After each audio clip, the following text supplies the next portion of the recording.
I'm Andrew Sullivan, and I'm the president and CEO of the Internet Society.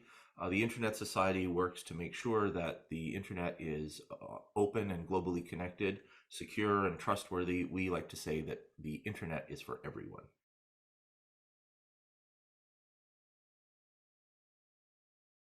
There are a few different problems here. One thing is that we need to get everybody connected. There's still a significant portion of the world that doesn't have connectivity, and this is true in every continent. It's true here in Canada because there are serious geographical challenges here in this country, and we need to do something about that. So that's the first part. The second part is that we need to make sure that that access is equitable more generally, that people have appropriate speeds and so on. Another thing that we need to think about is whether people can actually use this access that they have, that the knowledge that they need to have, the understanding that they have, is appropriate to the technologies.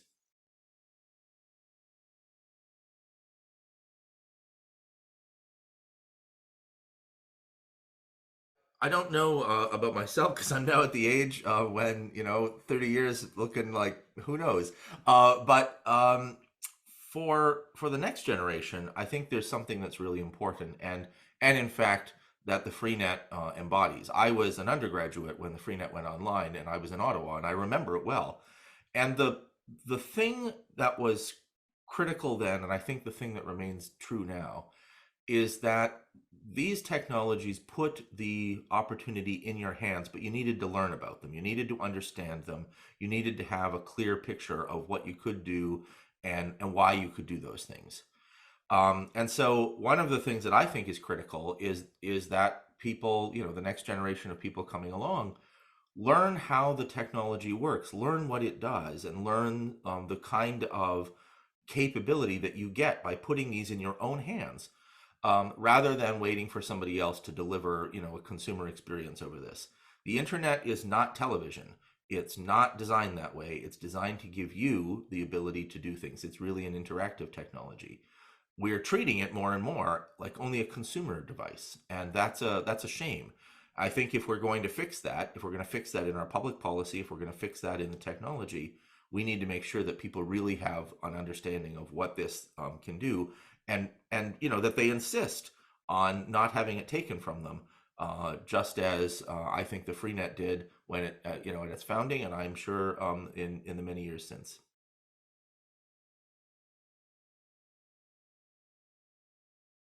The last several years, we've had a number of successes in various economies where we've spoken to the regulator, and the regulators are looking at what has happened with the significant spectrum, for instance, that they have granted to various carriers, the significant opportunities, the sort of monopoly or like oligopoly kind of arrangements in a lot of these markets, and then they look at particularly remote and rural populations and they say, but you haven't done anything with this.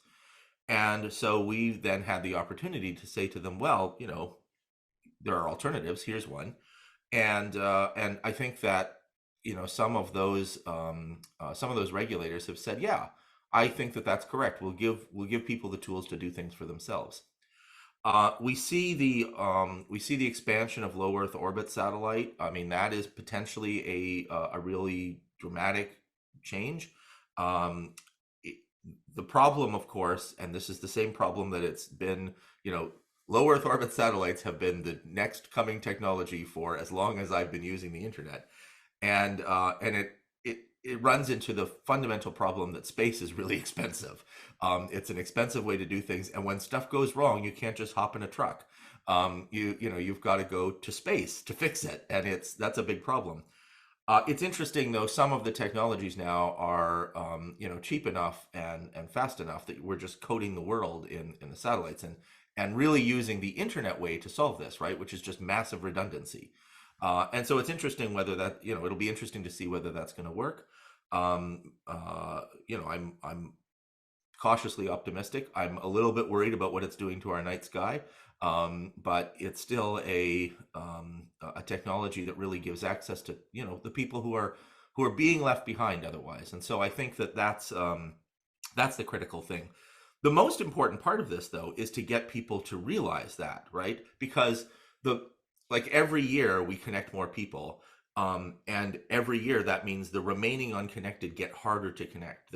It's always the tail that doesn't get doesn't get things, and some people feel like, oh well, this fly-in community of 50, 150 people, like, why should I care about that? Well, here in Canada, they're Canadians too. They deserve this opportunity just as much as I do, living here in downtown.